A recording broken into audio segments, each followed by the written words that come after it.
శ్రావణ మాసం సందర్భంగా శ్రావణ శనివారాలు శ్రీ శ్రీనివాసుని వ్రతాన్ని ఎంతో భక్తి శ్రద్ధలతో ఆచరిస్తూ ఉంటారు. అలాంటిది 7 శనివారాల వెంకన్న దేవుడిగా ప్రసిద్ధి చెందిన స్వామి వాడపల్లి ఏడుకొండల వారు. కోనసీమ తిరుపతిగా ఖ్యాతి పొందింది ఈ దేవాలయం విశిష్టత వల్లనే. ఆ ఆలయానికి ఎన్నో విశేషాలున్నాయి.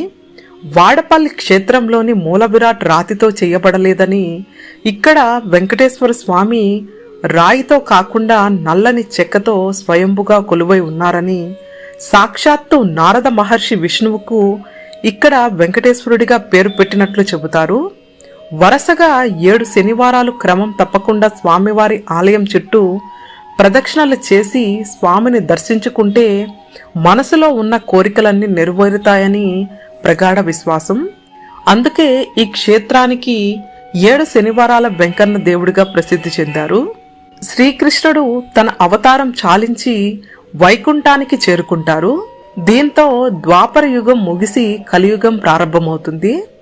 కలియుగంలోని ప్రజలు దైవ చింతన మర్చిపోయి డబ్బు సంపాదనపై ఎక్కువ దృష్టి సారిస్తూ ఉంటారని, దీంతో భూమండలంపై పాపాలు పెరిగిపోతాయని, ఈ విషయంపై మునులు తీవ్రంగా భయపడి నారదుడి ఆధ్వర్యంలో వైకుంఠానికి వెళ్లి ఈ భూమండలంపై జరుగుతున్న విషయాలన్నీ విష్ణువుకి తెలియజేస్తారు.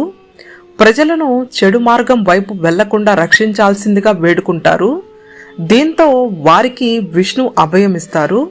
ఈ కలియుగంలో తాను కలియుగ దైవంగా వెలిసి నిత్యం ప్రజలతో పూజలు అందుకుంటానని చెబుతూ దీనివల్ల మనుషుల్లోని భక్తిభావం పెరుగుతుందని అభయమిస్తాడు.